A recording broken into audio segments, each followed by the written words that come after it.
Hey YouTube, gonna intro this video. So as promised, today I'm going to be showing you some training footage and talking through my strategy of how to approach intensity in the gym, and really talking about just the benefits of me now being at this point 4.5 weeks post show, taking my reverse diet seriously and really thinking about it from a mindset approach of I just put my body through a lot. I prepped from January through May.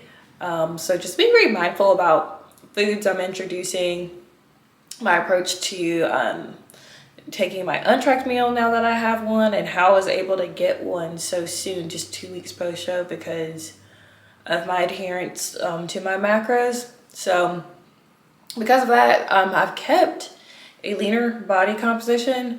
Not that you have to take this approach or stay at stage weight or close to it. I'm actually below it. That's not intentional, and I expect that at some point my weight's gonna go up. Weekly, we've been increasing food, and I got a cardio drop today. I actually checked in with my coach, but because I'm capitalizing and being very mindful about what I'm doing and just really babying my body is what I'm calling it. It's babying it. I'm leaner, so in the gym, my workouts have felt extra intense. I have a deeper mind-muscle connection. And honestly, even when I'm doing cardio and I'm just doing incline walking right now, nothing major, I feel like with each step I take, I can feel my glutes. I feel like they're just so active all the time, and so I'm really capitalizing on this. I feel like I'm tighter already. I feel like I'm fuller, which is what we want with this short improvement season. Is I want to be dense. I want to capitalize on this time. I want to do some good quality gains, so I can bring my best to stage whenever I come back out. So yeah, that's what this video is. I'm just sitting in my home office, my little work from home girly. So you see my walking pad back here. I've got dual monitors, and then my desk is standing. I can elevate it. But just quick plug with the walking pad. If you have an office job or work from home, game changer having a standing desk and putting that walking pad down. Whenever I'm not in an actual meeting that I'm not having to be actively involved in, like passive meetings, I will put this walking pad down and walk. But if I need to be, presenting to a client or something like that, or taking notes, then I'm sat. But if I'm doing something like emails or things that are more routine, that I have a process down already, and checking some reporting and stuff, I use the walking pad, and it helps me get some steps in, and it actually helps me mentally too. And so that's been really helpful. I've had that walking pad and the standing desk since I moved into this house, which is crazy. I'm going on my 2nd year. But my walking pad I had upstairs, and this before I got my treadmill, and I would use it to get steps in at the end of the day, just walking, watching television. And then the standing desk, just set up, I just never plugged it in, honestly. I was like, whatever. But recently I rejiggered, and it's been a game changer. I've been doing this for about a week or 2 now. So yeah, just a little pro tip there. But enjoy the training footage and the voiceover. And then I have a little message at the end, after the end of my workout. And then I'll be back to give you a reverse update. Okay, not in this video is me warming up with some banded lateral raises. I just do 3 sets of those, 20 reps each time. But starting off my leg day, I have hip thrust. I do 4 sets of these, and my reps decrease, weights increase. This is my last set, getting through those. And then next I go over and I do some reverse lunges on the Smith machine with the deficit. So I have my block down there at the bottom. And then again, same type of idea where my reps decrease, and then as my reps decrease, my weight increases. Here, got feedback from my coach to really focus on reaching back on these lunges and make sure that my knee's not tracking over my toe, and that I'm not leaning forward too much, but I really want to focus on glute versus quad hamstring engagement. And since this is a bilateral exercise, I rest between my legs. I try and do about 45 seconds each. So this is me just resting, getting mentally prepared to go into my next set. And what I think about with each rep of the exercise is the muscle I'm targeting. So I promise you right now, I'm thinking glutes, glutes, glutes, glutes. But yeah, I don't know if I've said this already, but the video is sped up. I am really actually not going this fast. So then we move on to my next exercise, which is the lying hamstring curl. This one, we don't decrease the reps, increase the weights. It's the same rep range each time. So for this one, I do 3 sets of 10, and I really focus on the muscle that I'm working. So I'm really thinking about my hamstrings and how those are engaged. Then I come over and I like to do my RDLs on the Smith machine, and I like to stand on the block because I'm a tall girl and I like to bring the floor closer to me. It helps me more with that glute hamstring engagement. I feel the exercise better there versus in my back when I do it with this setup versus doing it off the rack. So I do 3 sets of those. And then I end my leg day with some seated hip abductions. So these, again, I'm focusing on what I'm targeting. Hip abductions are really great for targeting that upper glute area. I do 3 sets of 15 of these, and then on my last set, I'll do like 25 pulses. But yeah. So just finished my workout leg day, and it felt incredible. Multiple PRs. Like, I'm surprising myself with how strong I am.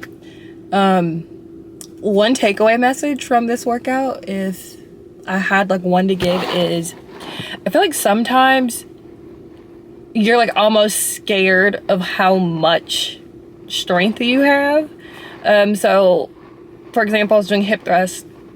That's like, 4 plates sounds crazy. It sounds insane. It sounds unnecessary. And then all of the noise of just like the world comes in of like, well, if you're hip thrusting that much, you're not actually targeting your glutes. You're probably more so targeting your lower back, or your quads are taking over, or your hamstrings. So like always makes me nervous, like going up in weight on certain things. So I'm like, well, the bikini girl, like, yes, of course, like I want some leg definition and size. But my primary focus is really my glutes, is really having those full round, dense glutes. So for every workout that is lower body focused, like I am always thinking about that part. So sometimes I feel like I hold myself back on increasing weight because like, well, I'm comfortable at this current weight. I know I'm targeting my glutes and I'm feeling it here. But I was actually filming my workout today because I'm going to send some training footage over to my coach so she can kind of assess my intensity, which I'm excited about, Lexi. But yeah, I was filming, and I would between, and what I do personally is I don't record and not look at my sets until after my workout's complete. Like as soon as I'm done with that set and I'm on my rest, I'm looking back at the footage and I'm just seeing myself like shucking through these weights. Like they feel intense in the moment, and like I can look at my face and stuff and like I'm assessing that.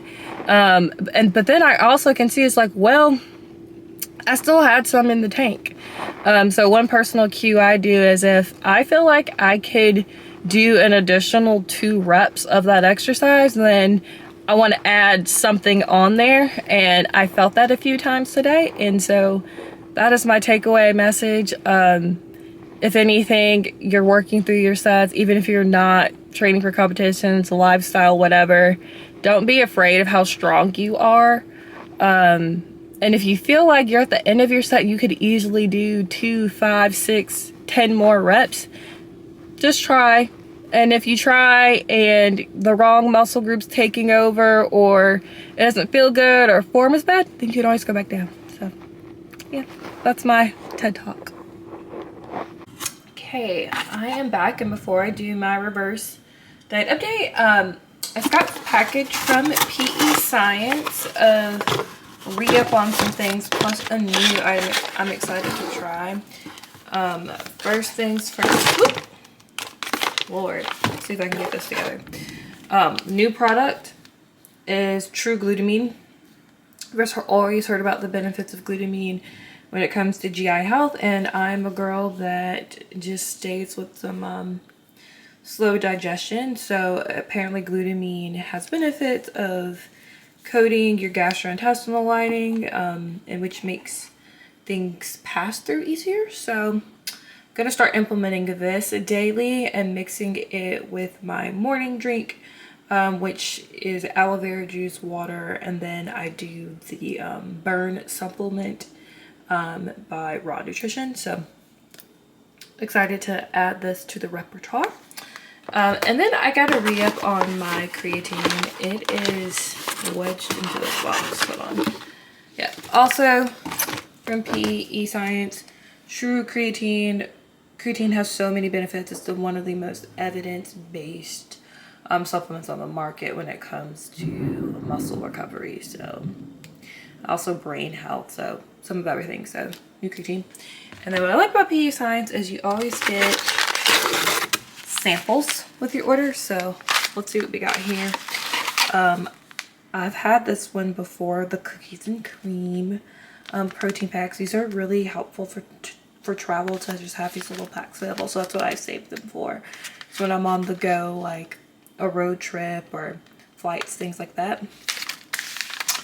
And then what's this? Peanut butter cookie. Yum. This one's really good too.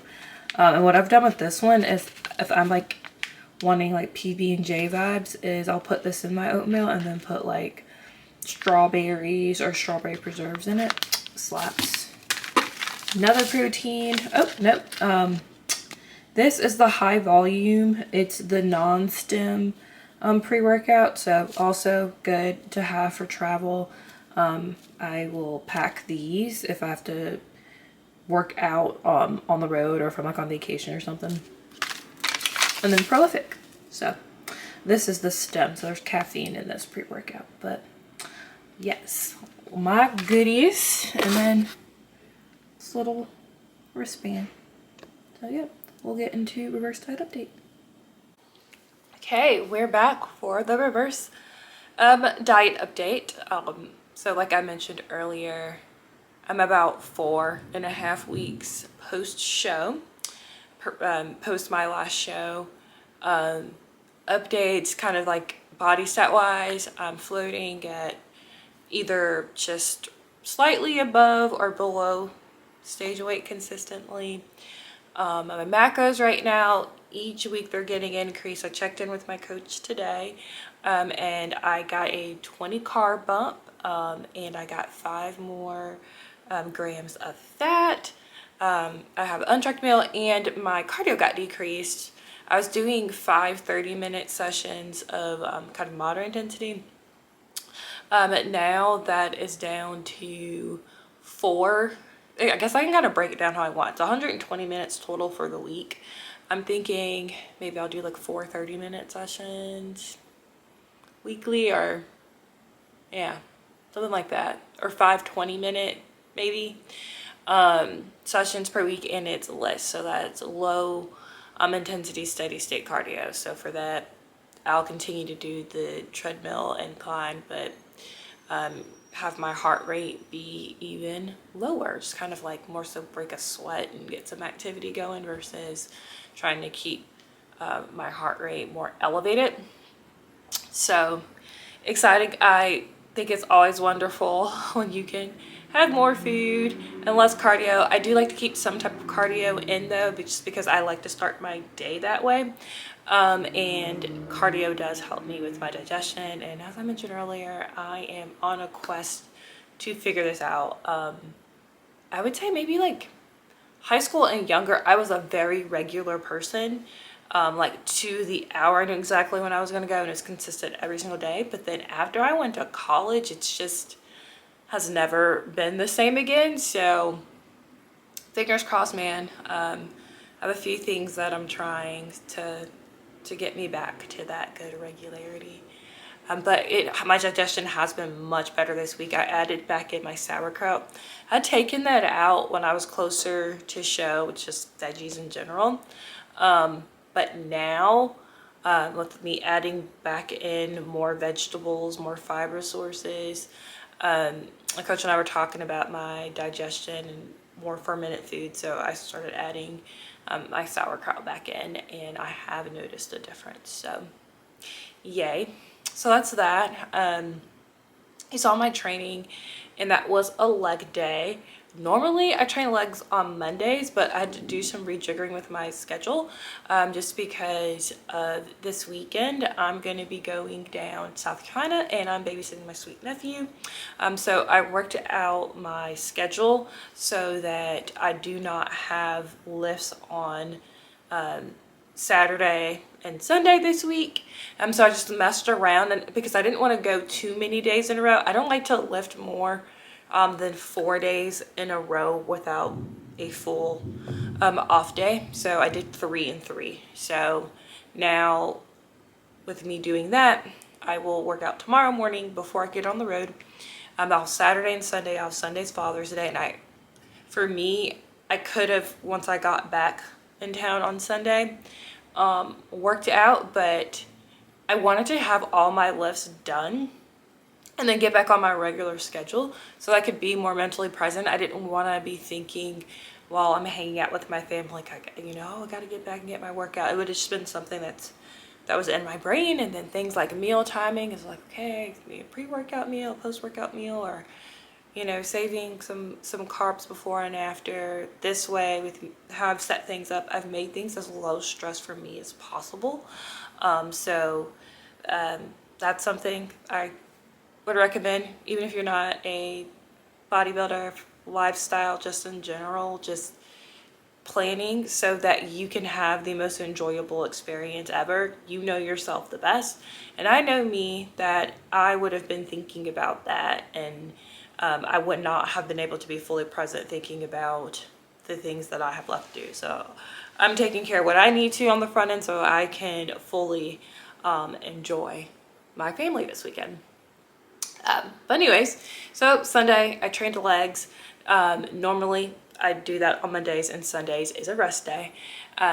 But it worked out because then actually after my workout, people got ready and I went down to visit with my mother, and I get a weekly untracked meal, and I requested that she make my favorite meal that she makes me, which is her beef pot roast with rice and cabbage. So that was my untracked meal, and it was glorious. And the way I did that was in the morning I did my typical meal with oatmeal. What I do is I decrease fats a little bit going into an untracked meal, just because if I were to be eating at a restaurant, they do use a lot of oils and fats. So that's how I kind of like mitigate things. But then also I know with good old Southern cooking, there's a lot of butter and oil and things. So I have the same meal, which is my oatmeal, but I normally add coconut oil to my oats.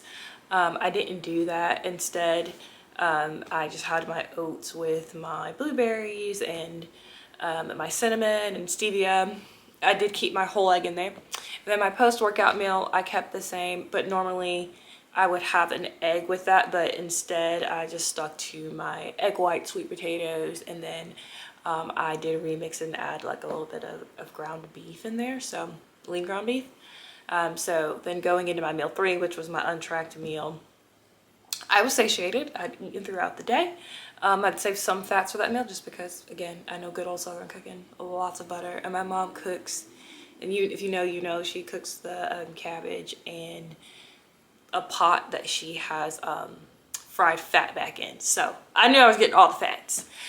So I had that delicious, no regrets whatsoever. But I will say I was also very proud of myself, because with that meal being so good and so rich, I didn't overindulge. I felt satisfied, was able to enjoy it, have some good family time. And then I came home, and for dessert I had my protein brownie that I make. So I went to bed. So that was that. And then the rest of this week, it's been just implementing the plan with my slight schedule variation in preparation for going out of town this weekend to babysit my nephew. Checked in today, and I just said this, Lord, my brain, yeah. I got food increases. The pictures are picturing. I'm feeling that I look like tight and full, and I love that. I want to be able to keep it. But yeah, that's me. Mindset wise, I'm pretty good. Hunger wise, I'm neutral, except for when it's like right when it's my time to eat. Then like I'm like, all right. It's like usually like 30 minutes before. It's like my body's like getting ready. Like let's get the grub going. Let's get the grub going. But that is it, you guys. If you made it all the way through, thank you for watching. Thank you for supporting. I'll put a link to the PEscience website, which is where I buy most of my supplements from, if you want to check it out. I personally enjoy it. I love the little touch that they do with always giving the free samples. They are really helpful with travel. I'm bringing a pack of protein powder with me to go down to my sister's to put in my oatmeal. So there you go. Yeah, I hope you guys have a great day wherever you are.